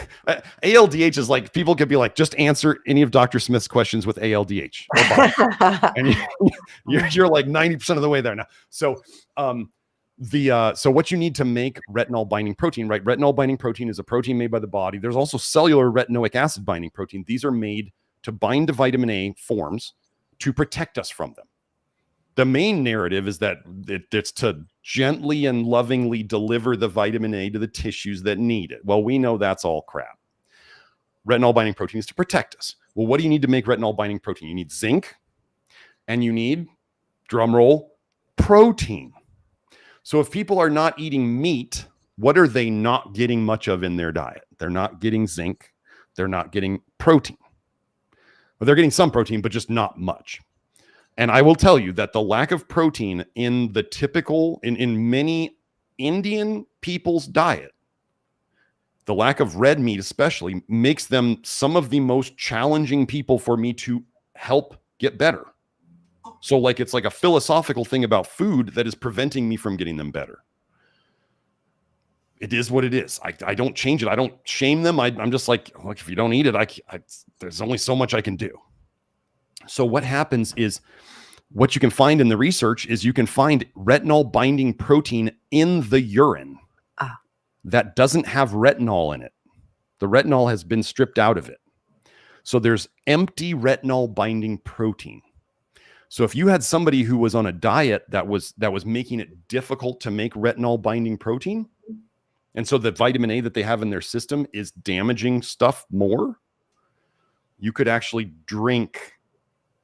you could recycle your retinol binding protein and then see amazing healing happen. So this is why I think in India it works. In places where muscle meat is not eaten much, it can work. But you bring it over to America, and Americans are doing, and they try it, and they're like, this doesn't do anything. I don't feel any better. I don't want to drink my pee. It doesn't taste good. Why am I doing this? That's really, whenever I tried something weird in the past, and I'd be like, am I getting better? No. Do I enjoy doing this? No. Let's stop. It's like, that's the logic that I go through. Am I getting better? No. I mean, I was adding apple juice to it to make it go down easier. So yeah, I was willing to try it, but that's my theory on why urine therapy works in certain areas and doesn't work in places where people eat enough meat. So Right. Thank you so much. That's the second time I asked you that question. And because everybody always, oh, urine therapy, why didn't you just loop your urine? And I'm like, well, I was dumping bile so severely also and I was peeing a lot, which meant that bile was coming out in the urine. So I'm like, no, it's a no. And like you, I got almost no results when I did it. I went for it. I tried it. I didn't even mind it. I thought it was interesting, but I didn't see any results. So then why do I keep doing what hasn't given me results? Right. And then, I mean, it's even harder when you're like kind of doing something that's really out there and, you got to explain to people, here's what I'm trying for my health. And they're like, I don't know about that. And then you're like, well, yeah, I'm not getting, then later you got to explain, like, this is why I think a lot of Peters disappear, is because they're eating white sugar for their health and they're bragging about it while they do it. And they're very arrogant and like, they just dismiss everybody else. And then all of a sudden later, when they're not better, they don't want to talk about it anymore because they're like, yeah, I was eating spoonfuls of sugar expecting to like hit some superhuman health, and they never did. And now they got to be like, yeah, I don't do that anymore. Exactly. I know, they just disappear. They come up with a vengeance, promoted and literally propagated into the media. We think it's organic. It's not. If anything's coming at you high speed in the media, it's because it's planted. Yes. Like if one more person sends me a video about Canada being in probate, I'm going to scream because it's just a bunch of crap. It is a bunch of crap. I have a good explanation if anyone needs to know, but like, I'm over it. Well, so Beth, I think it's probably about time to wrap it up. Was there anything else you wanted to go over? I mean, I want you to go over all your links and all that stuff. Yeah, I think we did a good. Yeah, I think we did a good job. I'll just maybe, what are programs? People often use that word, and especially in the truth world. And, it is a blueprint. It is an architecture of energy. It is something that is observable, but normally hidden from your awareness. So you have to learn to pay attention at the level of programs. And then it's like the archetypes, they start to go off in technicolor, and you get access to a much finer level where you are able to see the enemy within. It's not your enemy at all. It's just a place you've tied up a bunch of toxic energy and you need to let it go, but you can't see it, so you didn't let it go. And this is a system for doing this in a much accelerated way. That's the one difference, Garrett, between your work and mine, is that your system, well, not your system, it's how it works. Poison in, poison out. It hurts going in, it hurts coming out. It's just how it is. Now, when you work at this much more subtle level, there's no pain as it comes out. There's pain. You have to feel the pain of the program. Some of them are the worst pains. You're going to die. Nobody loves you. You're not in control. You cannot be connected and have oneness with God or anyone or anything. These are the main wounds that we've suffered, and it's unnecessary suffering to carry them along. The beauty is we create our own programs, therefore we can decide to uncreate them. And the speed with which people can work and get results, to me, is staggering. Every single day of my life, I get to witness people transform right before my eyes. And it's the real deal. It's not just raising your frequency so you feel better and you have this kind of fake high, and then you wonder what happened when you go low again. This is actual transformation that can be demonstrated in a number of different ways, all kinds of results, including saving my life from cancer. Everything that I've been able to do and accomplish in my life has come through this release work, where I think, oh, I can't do that. I'll never do that. I'll never have that.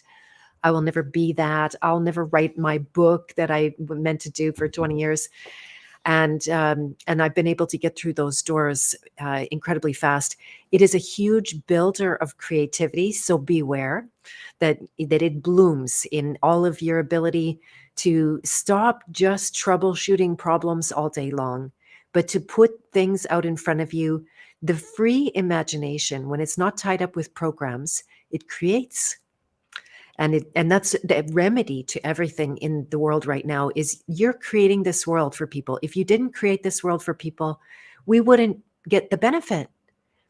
And so you are tasked. It's your sacred purpose to get out and create what God tells you to create, and be that benefit to your people or humanity, even as a whole. And that's why the archetypes can be such a beautiful map for that. We don't have a map of consciousness. I had no guides whatsoever. I'm just walking blind in the unconscious, looking for what's killing me, right? And I was highly motivated to do that. But so now I've made it my task. I've put myself to the task to create maps for people that can be followed much more easily than when I had to do the work for myself. So they can just step into it. They can inherit it, like your Love Your Liver course, that you come in and you can use the search bar to search any herb, any food, any protocol, any question, or you've got your feed where you can ask a question. And so these become shortcuts for the people. What took you a really long time to do, maybe people are going to start doing faster. Mm-hmm. And I hope people surpass me in the process, because that's exactly what we need, is more speed on the good creative side, rather than, all the bad stuff we already talked about. So yeah, that is one of the things, unless there's something you wanted to say about that. Well, no, I wanted to add that.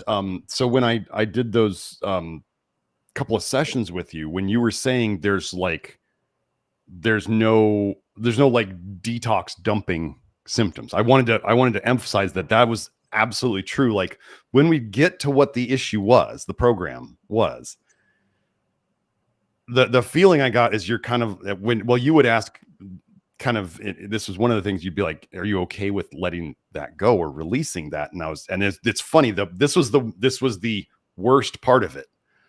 I'd feel like, am I okay with letting it was weird. And I'm going, I know in my conscious mind, I was like, I don't need this. I don't want this.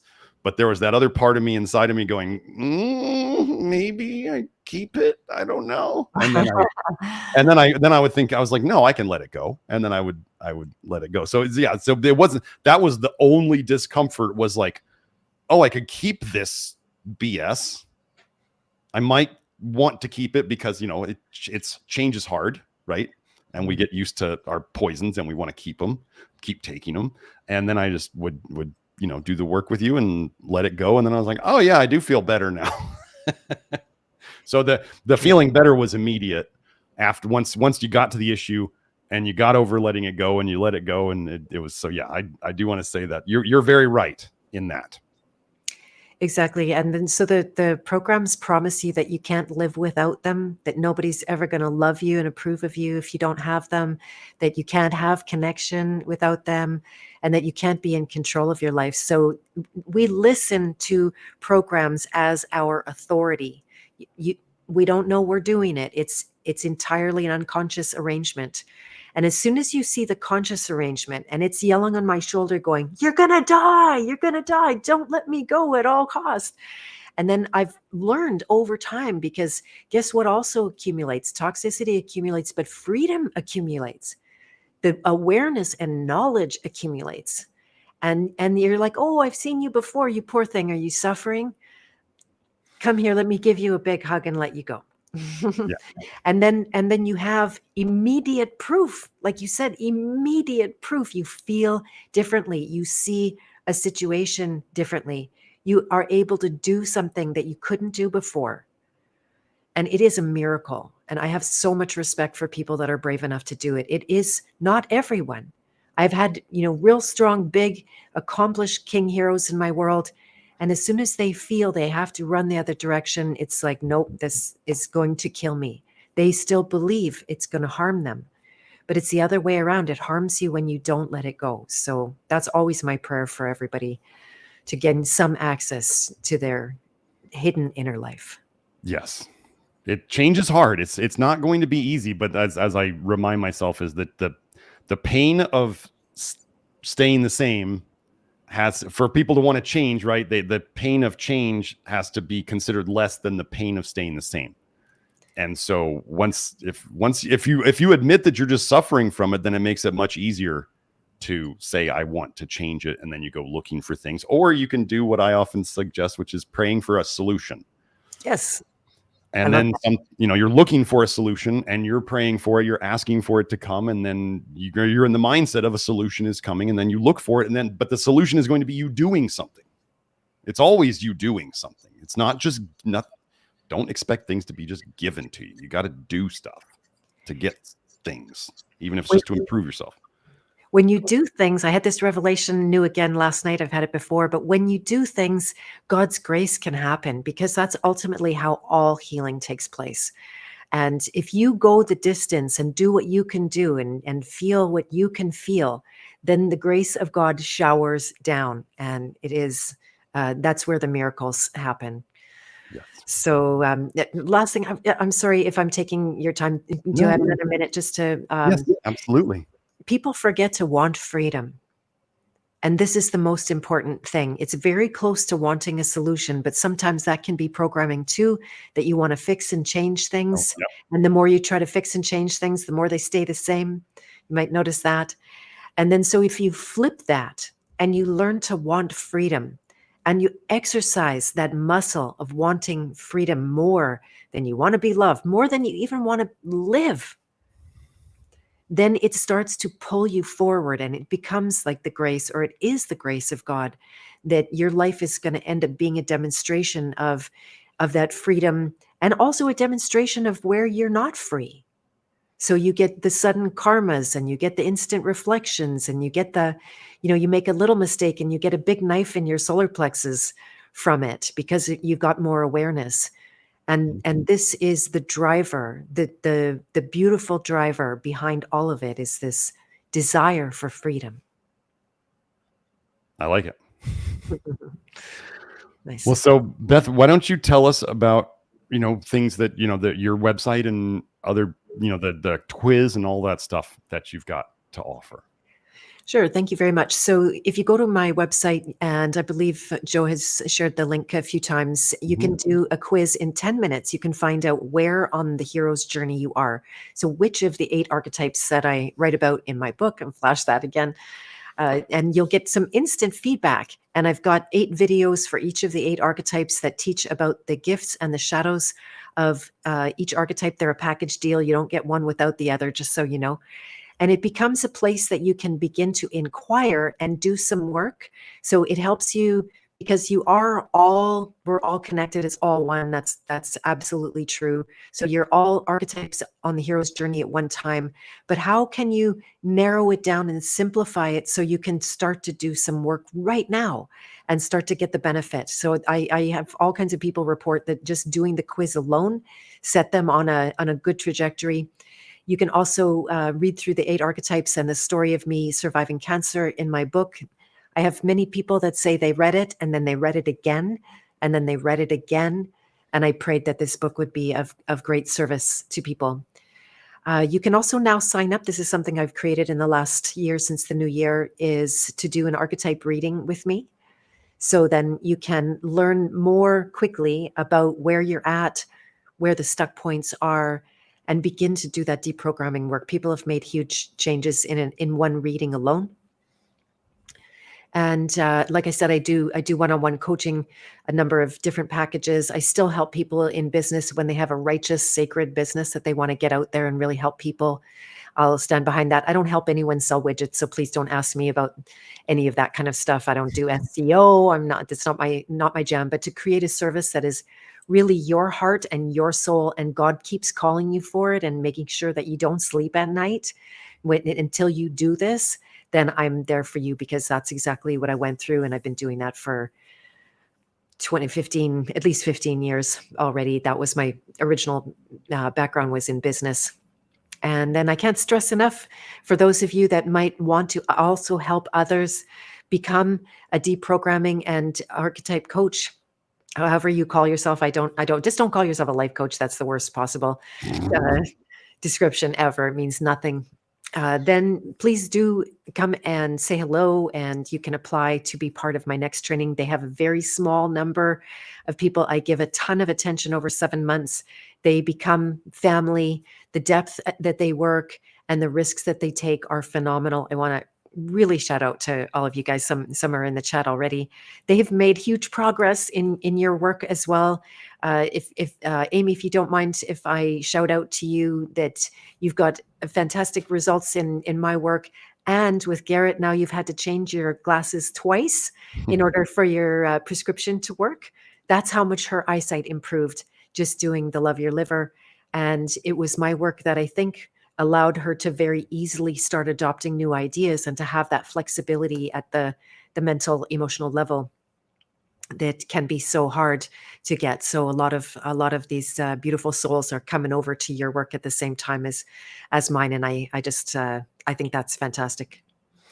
Yeah, there was also, wasn't there somebody who was doing both, who just was recently able to reduce a lot of meds that they were doing? Shout out, you know who you are if you're hearing this. And she's one of the bravest women I've ever met.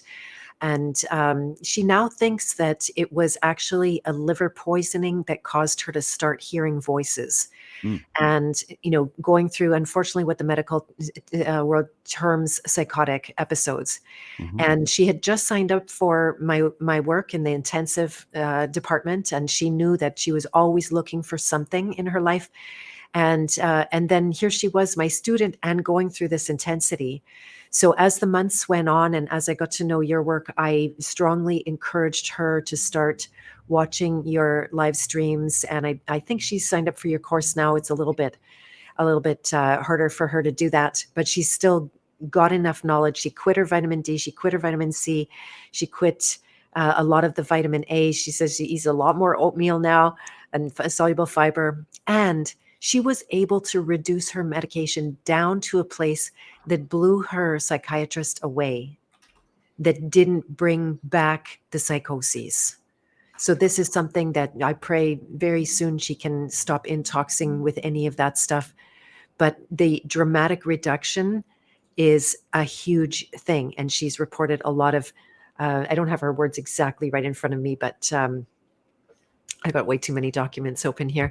And she's noticed so many changes and differences on both sides that she said the marriage of both your worlds is directly helping me right now. Yeah. I mean, well, I've gone on the research of like, I'm not saying schizophrenia here, but I'm saying like, we've got the research on vitamin A and schizophrenia, and we've got the research on copper toxicity and schizophrenia. And so if we are fixing both of those, then, between working on, again, it's like lifting weights without eating food would not make anybody, more muscular. It's like, you got to do both sides of, there's like the structural part, and then there's like the activity part, right? You got to do both of them. Exactly. Or that I could say that's the best way to get the most results the quickest is. And maybe if you don't do one side, you're probably going to be very limited at some point in your results. So, well, I'll use a quick example of somebody who worked with me and went very, very deep. They went very deep and they were courageous with the work. And then they broke down entirely. Why? Because they're so toxic. A complete breakdown and what appears to be a reversal of the work. And they became like an angry person. And I don't know, it's not, it might be temporary. Who knows where that's headed, but you can't ignore the flesh. Right. It's a gift. It has been given to us for a reason, and we are the stewards to care for it. It's our temple, right? And our temple has been so severely polluted, not just because of our mistake, but they're trying to kill us every single day through the generations, right? This isn't any new thing. And now I also like to get the message out that we're running with such severe weights on right now. It takes extreme measures to reverse. And the fact that we could be healthy in any way is testament to the strength of the spirit. Because every day we face these assaults and still prevail in our having open hearts and minds. Humans are amazingly resilient. We are. It's amazing what they try to do to us, and we do suffer from it, but we're still going. And so, yeah, it's just people's lives can be much better if they just stop putting in the poisons and stop with the programming and all that stuff, and they just you just use less energy to do everything. Yeah. Exactly. And I was having a vision of when your work blooms to the next level, and I really feel like that's any second now. And if the world had a lot less toxic people in it, it would absolutely change things. Our interactions, our relationships, everything would get that much more easy, and we could work together much more easily. Absolutely. So did you say you said bethmartens.com? That's where they can find all this stuff, right? Yeah, you can find my podcast there. You can find the quiz there. You can find opportunities to work with me. I always ask people to apply for coaching so I can make sure that it's actually right for you before we get into any kind of relationships. You can buy some of my courses. I have a Find Your Sacred Purpose course, very popular. Actually, I'd have no idea. I thought everybody knew their sacred purpose at one point, and a lot of people are searching. There was a huge testimonial from someone who's in the chat, and that was like, to me, I'm going to read that every day that I get discouraged, because she came into it feeling purposeless and now is feeling full of purpose. And this is a game changer. It's the reason to take care of yourself. It's the reason to do your work. It's the reason to serve, and which is ultimately the hero's journey. So huge shout out to you. You know who you are. Yeah. So I think we're ready to wrap up. What do you think, Beth?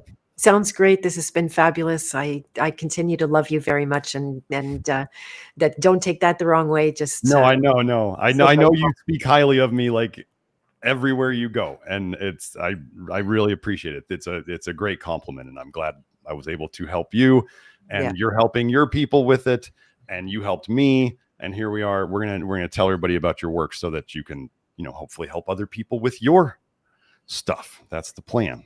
So I was can I share just two things? Yeah. One is there is the possibility that you and I talked about of creating an actual course for only Love Your Liver people that are making this transition themselves, so that it's relevant specifically to them. And then the second thing, a quick story. I got on the plane to come home to Mexico, and I said to myself, now Beth, just be quiet.